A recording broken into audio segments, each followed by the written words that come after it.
ये बताइए कि जो केमिस्ट्री थी मोदी और ट्रम्प के बीच में, वो क्या दोबारा से डेवलप हो सकती है? पिछले कार्यकाल में ट्रम्प भारत आए, अब की बार ट्रम्प सरकार, और दूसरे वहां भी अमेरिका में भी मोदी जी ने कार्यक्रम किया, उसमें ट्रम्प आए। वो एक अलग तरह का माहौल था।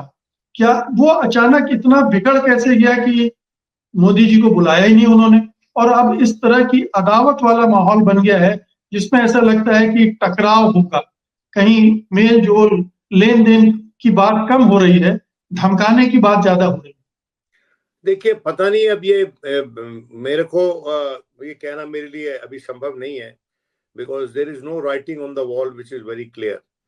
हम अटकलें ही लग सकते हैं, अंदाजा ही लगा सकते हैं, लेकिन जो उनको नहीं बुलाया अपने इनॉग्रेशन पे डोनाल्ड ट्रंप ने, वो कोई अच्छा संकेत नहीं है। लेकिन दैट इज नॉट, उसको किसी फाइनलिटी से हमको रीड नहीं करना चाहिए। कई कारण हो सकते हैं उनको ना बुलाने के, वो धीरे धीरे मैं समझता हूँ पता चलेगा उनके बारे में। लेकिन ये हो सकता है कि रिश्ते यहाँ से आगे ले जाने के लिए उन्होंने उसका वहाँ गतिरोध पैदा किया है, ताकि उस गतिरोध को हटाने में जो कंसेशन हमें चाहिए वो हमको भारत से मिल जाए। वो कंसेशन क्या मांगते हैं, ये देखने वाली बात है। क्योंकि देखिए, भारत जियोपॉलिटिकली एक बड़ा इंपॉर्टेंट मुल्क है, और भारत से दुश्मनी नहीं कर सकता अमेरिका। अगर दुश्मनी करेगा तो हमको धकेलेगा दूसरे पाले में, और रूस का पाला तो हमारे पास अवेलेबल है, और हमारे रिश्ते ईरान के साथ भी खराब नहीं है। लेकिन हमको जरूरत है अमेरिका की उतनी ही जितनी की अमेरिका को हमारी जरूरत है।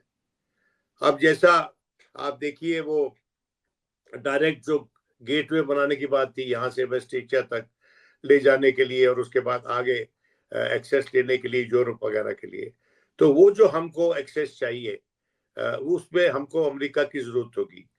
अंतरराष्ट्रीय स्तर पे अमेरिका एक बड़ी पावर है, और हम उससे छिटक कर जुदा होकर हमारे लिए रहना मुनासिब नहीं होगा। लेकिन उसके साथ साथ हमको सारे अपने अंडे अमरीकी बास्केट में रखना भी मुनासिब नहीं होगा। तो इसलिए मैं कहता हूं कि it is the biggest challenge that Indian diplomacy will face in the months to follow. अब देखना है कि उसमें हम कितने, हमारी डिप्लोमेसी कितनी सार्थक सिद्ध होती है, ये वक्त बताएगा। लेकिन अभी मेरे लिए ये देखना बड़ा मुश्किल है फ्यूचरिस्टिकली कि भाई आगे एकदम क्या हो जाएगा। लेकिन ये जो इमिग्रेशन का मामला है, माइग्रेंट्स का मामला है, उसमें भी हमको कंसेशन देने पड़ेंगे उनको। हमको कुछ लोग अपने जो अनैतिक तौर पे वहां रह रहे हैं उनको वापस लेना पड़ेगा। अब उसका हमारी डोमेस्टिक पॉलिटिक्स पे क्या इम्प्लीकेशन होगा, ये भी हमको पढ़ना पड़ेगा, सोचना पड़ेगा। ये बताइए कि दो चीजें जो आपने बताई कि भारत की जरूरत भी उसको अमेरिका को उतनी ही है, और इसकी दो बड़ी वजह बताई जाती हैं कि एक तो चीन के साथ जो अमेरिका के की का कंपटीशन है, या चीन को रोकने की कोशिश कर रहा अमेरिका, उसमें भारत का सहयोग उसे चाहिए, और दूसरा भारत इतना बड़ा मार्केट है, वो अपने प्रोडक्ट्स के लिए उसको चाहता है।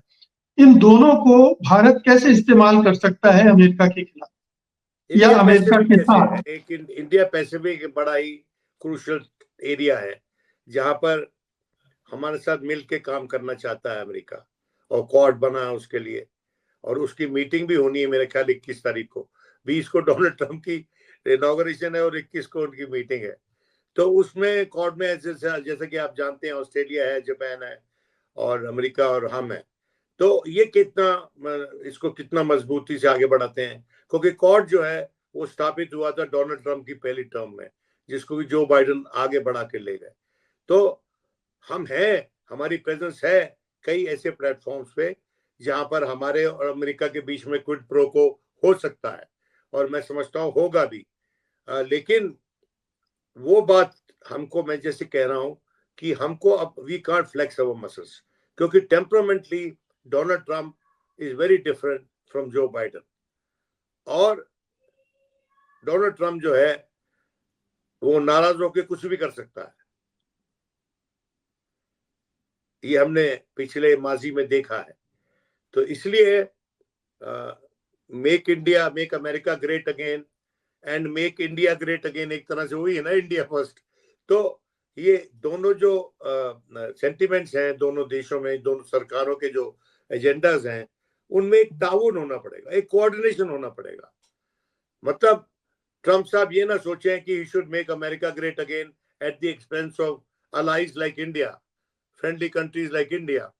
And we should also think and consider and be cautious that we can't be doing India first at the expense of our relations with the United States, which are precious ties, which have been assiduously built over recent years.